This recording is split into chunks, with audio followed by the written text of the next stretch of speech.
Snowflake effects add holiday cheer to your site while making it more visually appealing for your visitors. It's also a fun way to add animations to WordPress in time for the holiday season.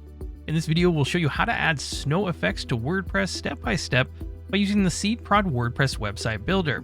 You can join over 1 million professionals who use SeedProd to create custom WordPress themes and page layouts. You can head over to seedprod.com to grab your own copy of the Pro version, which is what I'll be using in this video.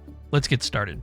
Here I have a clean installation of WordPress, and on the left-hand side I have SeedProd already installed. You can find an installation video if you need help step by step in the description below. You can find that link. We'll go to SeedProd and Theme Builder to add a website, just so we have something to work with.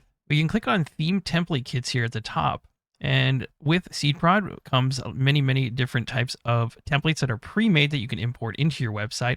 I'll just pick one of these to import into the website here. We'll go with Urban Property Agency. I'll just click the check mark. Great, under the theme templates here, we can now see all of those files were imported, and we want to modify one of these. Before beginning, make sure that this is toggled on so that the files are enabled for the website, and we can actually preview this by going to the front of the website. Here we can see the website was imported. We have a menu and a header and a top part and different sections that we can play with. Let's go ahead and get the snowflakes added right here. Here we'll look for the home page here and we'll click on Edit Design. This will bring us to the SeedProd website builder here, and you'll see all of the lines around all of the elements on the page. So we have rows and sections and blocks and columns that we can work with. On the left-hand side, we have the blocks that we can pull into the page. So for example, if we want a button, we can decide where we want this button and then just drop it and then click on the options here to modify that. If we don't want this, we can just simply delete it, or we can use a different block if we want. To add the snow effects, we actually want to use a section here. So that's the purple, and we'll click on this section. This is the top part, and we'll come under the Advanced tab here on the top left. Now we can minimize the advanced styles here, and we'll just open up Particle Background by clicking here. Here it says Enable Particle Background. Let's turn this on, and by default, we'll have the polygons. Let's just simply drop this down and change this to snow or snowflakes. You have two different options here. Here's the snow, or if you like, we have the snowflakes. This is more of a cartoony look with the actual snowflake itself, so you can decide what style makes more sense for you. For me, I'll use the snowflakes here, and we also have the opacity. We can bring this down so it's a little bit lighter, or we can turn it back up, or you can go all the way if you like. I'll leave this around 0.5 where we had it by default. You can also change the flow direction here from top, bottom, left, right, and then on angles.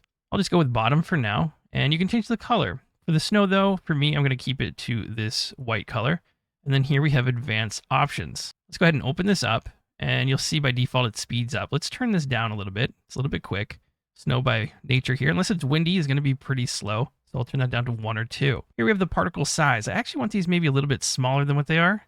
So something like that I think will look pretty nice. And then we have the number of particles here. You can just type this in if you like, or put in a custom number. So if you want fewer, you could put maybe 5. That'll just add a few of them at a time, or you could add a lot more. You could add 50 or even more. Be cautious with this. This could be hard on people's hardware if you add too many snowflakes, so just keep that maybe a little bit on the lower end of this. Great, once you're happy with this, let's go ahead and hit save, and we can hit on preview. There we go, we can see the snow effect here, and we actually have the cursor on so people can move their mouse around and actually interact with those as well if they like. And that's it, you're all done. That's how easy it is to add snow effect in WordPress using SeedProd to your WordPress websites. I hope you found this video helpful. Please leave a like, subscribe to the channel, and check out these videos to learn more about SeedProd. Thank you so much for watching, and I'll see you in the next one.